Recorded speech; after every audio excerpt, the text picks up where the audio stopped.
Hey guys, स्वागत है आप सबका मेरी इस पहली वीडियो में। मैं आपके लिए लेकर आया हूं नेपोलियन हिल की the power of the subconscious mind की audio book vertical bar chapter 1 विचार ही वस्तु हैं। वह आदमी जिसने थॉमस एडिसन का पार्टनर बनने का तरीका सोचा। सच है कि विचार ही वस्तु हैं और वे बेहद शक्तिशाली वस्तु यह हों जब उनके साथ निश्चित लक्ष्य लगन हो और उनके सहारे दौलत या किसी दूसरी भौतिक वस्तु को हासिल करने की प्रबल इच्छा जुड़ी हुई हो। कुछ साल पहले एडविन सी बार्न्स ने इस सच्चाई को जाना कि लोग दरअसल सोचकर अमीर बन सकते हैं, परंतु उन्होंने इस सत्य को एक ही बैठक में नहीं जान लिया। यह उनकी समझ में धीरे धीरे आया और इसकी शुरुआत हुई महान एडिसन के साथ पार्टनरशिप करने की उनकी प्रबल इच्छा से। बार्न्स की इच्छा की खासियत यह थी कि यह निश्चित थी। वे एडिसन के साथ काम करना चाहते थे, उनके लिए काम नहीं करना चाहते थे।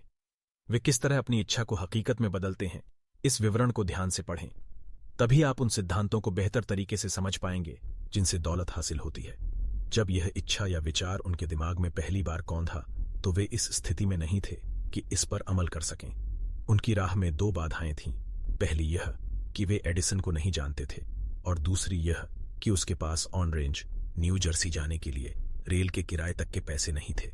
यह बाधाएं ज्यादातर लोगों का हौसला पस्त कर देती और वे अपनी इच्छा को हकीकत में बदलने की कोई कोशिश ही नहीं करते। परंतु इस आदमी की इच्छा कोई साधारण इच्छा नहीं थी। आविष्कारक और फुटपाथिया। वह एक दिन मिस्टर एडिसन की प्रयोगशाला में पहुंच गया और उसने यह घोषणा की कि वह उस महान आविष्कारक का बिजनेस पार्टनर बनने के लिए आया है।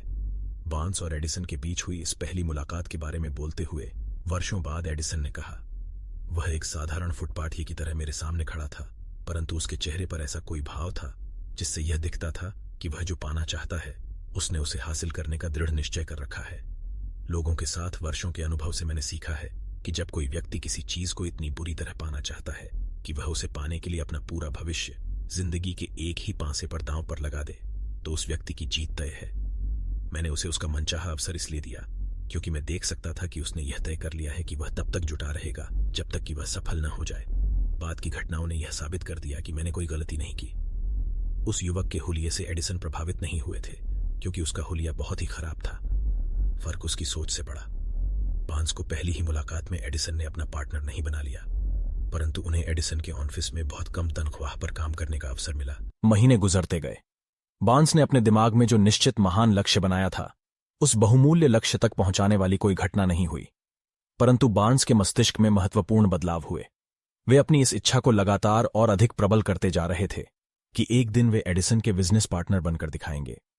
मनोवैज्ञानिक सही कहते हैं, जब कोई व्यक्ति किसी चीज के लिए सचमुच तैयार होता है तो वह चीज आ जाती है। बार्न्स एडिसन का बिजनेस पार्टनर बनने के लिए तैयार थे। इससे भी बड़ी बात यह कि उन्होंने तब तक तैयार बने रहने का संकल्प कर लिया था जब तक कि उन्हें अपनी मनचाही चीज हासिल न हो जाए। उन्होंने खुद से यह नहीं कहा, अरे इससे क्या फायदा होगा, बेहतर यह होगा कि मैं अपना लक्ष्य बदल लूं और सेल्समैन का काम आजमा कर देखें।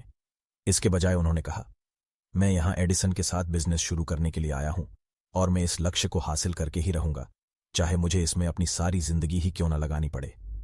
वे पूरी तरह गंभीर थे।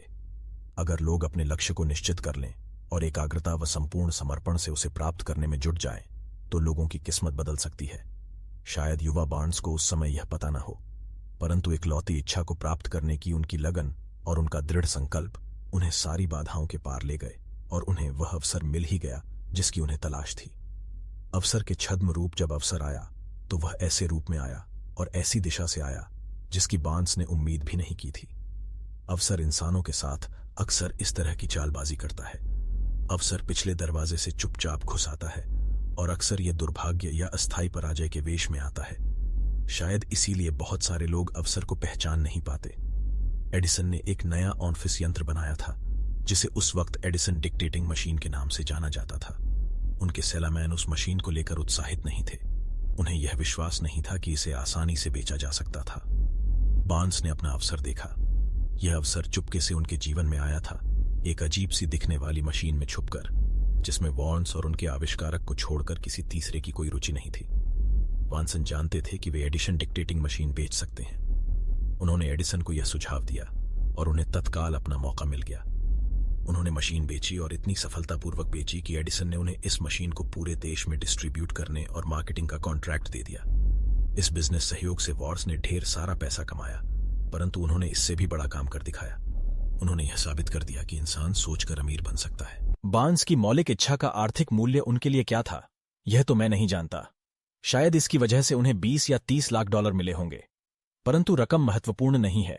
महत्वपूर्ण तो यह जानना है कि सिद्धांतों के सहारे इंसान अपने विचारों को भौतिक मटीरियल पुरस्कारों में बदल सकता है। बार्न्स ने महान एडिसन के साथ पार्टनरशिप की बात दिल से सोची। यह सोच सोचकर वे दौलतमंद बन गए।